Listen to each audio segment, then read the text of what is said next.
So if something that you're doing or a belief system that you have is not producing good fruit, you have to reevaluate it. No matter how painful it is, you have to reevaluate it. That's why on a yearly, regular basis, you have to review your plan. You know, if you have a budget, your cash flow projections, you have to review those on a weekly basis to make sure that you stay on track. We look at our communities, and so the system that we're using, that we have been given as a people, is not working for us. We should be able to see that. So, but thankfully, we have ancient teachings that have been left to us. The Bible is one of them. It teaches us about our history, and they threw some other garbage in there to distract us. But it only distracting because we have not been instructed and taught properly, and we're not using our reasoning capacity. Because you actually, when it comes to the Bible, if you actually look at that document and read it like you're supposed to, you will reach the same conclusions. That's why I know that the preachers in the pulpit, right, are doing a disservice to themselves, their own spiritual, essence, and the people. Judge a tree by the fruit that it bears. We, in our other presentations, will deal more with that. But we're dealing right now, Saturday school. We're dealing with those things that will make us better people. And sometimes you just got to rethink some things. First of all, you got to look and say, what is it that you want? What is it that you want? And anytime a program says, what's in it for me? What's in it for me? Me, right? But that's the first target that we have to address, the individual. What's in it for me? Personal growth and development, focus, critical thinking. And if you've been doing your research or looking other than video games and the news and so forth, you look at YouTube and other resources, Google, using it for what it should be used for, you will see that not only as a people we've been deceived, but the world has been deceived. The white people have been deceived as well. Because if they knew that the creators, that they enslaved the creators of civilization, the one who ushered in everything that they're enjoying right now, they couldn't justify that. So that's why they have to say that they have to mock you, they have to defame you, they have to put you in the gutter, drag you down, put you on the news, name you this or name you that, because they can't face it. The same thing with the religion that they've created. They created a religion that's a scapegoat religion. You can do anything that you want to, but just ask for forgiveness from this imaginary deity that they created, that they transformed in the New Testament to think like that. They never even, they don't even really talk about Jesus. They talk about their own thing. They created a different religion than the religion that was in up to Acts, right? That teaching has nothing to do with what they created in the New Testament. Different type stuff. But they've taken some scriptures that our ancestors created and they throw them in there to make you get back into that sleepy state, that acquiescent state. Say, oh, those sound good. So you forget about all the other nonsense that came along with it, right? But you have to understand. I know a lot of people get mad already. But your inner spiritual essence that was placed in your heart by the Creator has nothing to do with the collection of books they call the Bible, right? You have to be able to discern wisdom from nonsense. It should be a book of wisdom. And it's actually a complete book of wisdom, because you should be able to discern the wheat from the chaff.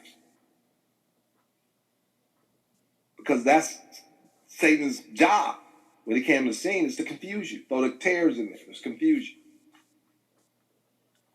But you should be able to, if you're a good student, you should. If you believe in something, you should exhaustively study it. And if someone says something that you don't agree with, you should analyze that and be able to discuss it without getting angry. Just like politics. People say, well, don't talk about politics and religion. If you can't discuss politics without getting angry, something's wrong with you. You should be able to discuss issues. That's what democracy is all about. So we're in a democratic environment. So you lining up on ideologies without looking at the good that these policies will do for humanity as a whole, right? Not leaving anybody behind, but you want to argue over this person or that person, and most of them are sound bites and not telling the truth anyway, dealing with your emotions. Doesn't make sense. The same thing with religion. They got it where you only want to talk about it, because if you talked about it and you were on one page and you go through the material, you understand that, wait a minute, we've been duped, we've been hoodwinked, we've been bamboozled, right? So we need to be able to think without getting upset. If a person has a thought process, you should, as long as they're open-minded and willing to discuss it, if they bring up a contrary point of view, well, let's talk about why you think like that.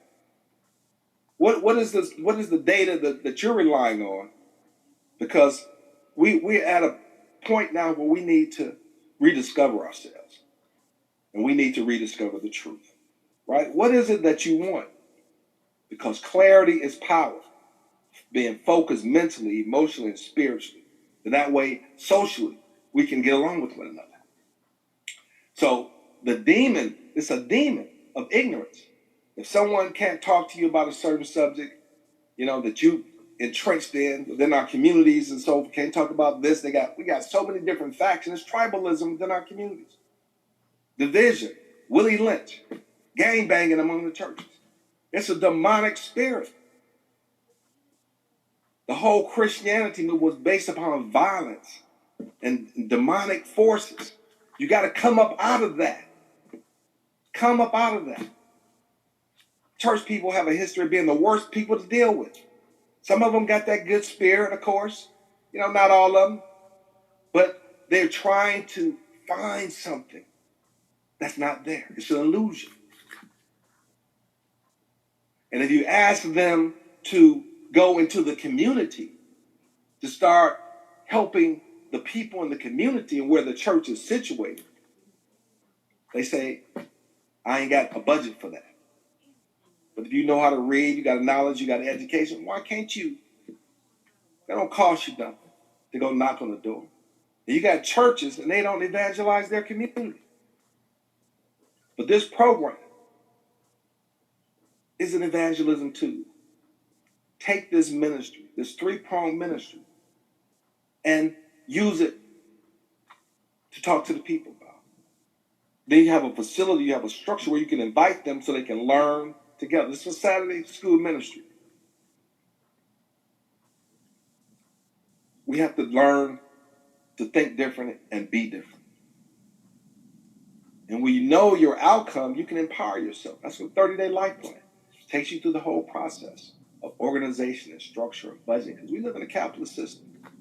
So we need to understand, and I know a lot of this stuff is repetitive, but repetition is the key to knowledge, right? And by doing a 30-day life plan, you have created a roadmap to the vision that you want to create. Our people perish for the lack of knowledge. And without a vision, the people will perish. So we put these things together, right? We have to put these things together. And when you know your outcome, you will be able to empower yourself. You empower your brain to use as resources to come up with a solution, a viable solution right now. Use your brain. And in our community, we got so many educated people, but you got poverty, you have increased homelessness. We're not able to use our brains. Because all through nature, and we talk about people coming from other communities coming here, you should be able to see unity. And every Friday, the weekend, you got hordes of people going to get to the liquor store and buying all these things to party, giving their money to people outside of the community. When they first moved there, they had certain belief systems. They wouldn't sell alcohol or cigarettes or something, but they realized that that's where the money is. So they quickly changed their thought process, which led to the destruction and undermining of our social, political, and economic development, which we have been complicit. All these things that are happening can only happen when we're complicit in it, right? A crack drug addict can't become a crack addict unless he take a hit on that pipe, right? So we need to become more aware of that. And anytime, any decision that you make in life, there's a cost-benefit analysis. So you need to be able to analyze any situation that you come into contact, especially if it's going to cost you something. And every decision is going to cost something. It's cost-benefit analysis that's involved in the process, right? So you have to be able to think, critical thinking.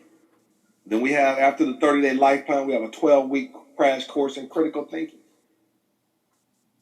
And as much as possible, we try to share with you the facts that have been withheld from you, so you can start thinking and get out of that matrix, that box that we have been put in. And you can understand that it's a box. We're totally dysfunctional. We can't come together for no reason at all. We can't fight beyond our own dysfunction to come together in unity, even in the household.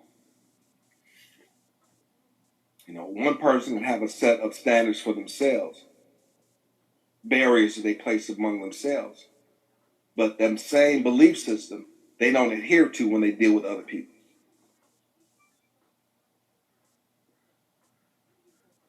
It's amazing. It's amazing. Then they can't see what's wrong with that.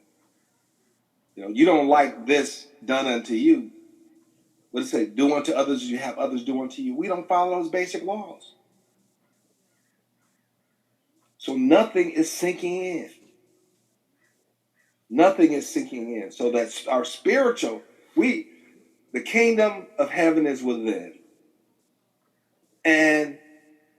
But we got so many demons that are infested within us.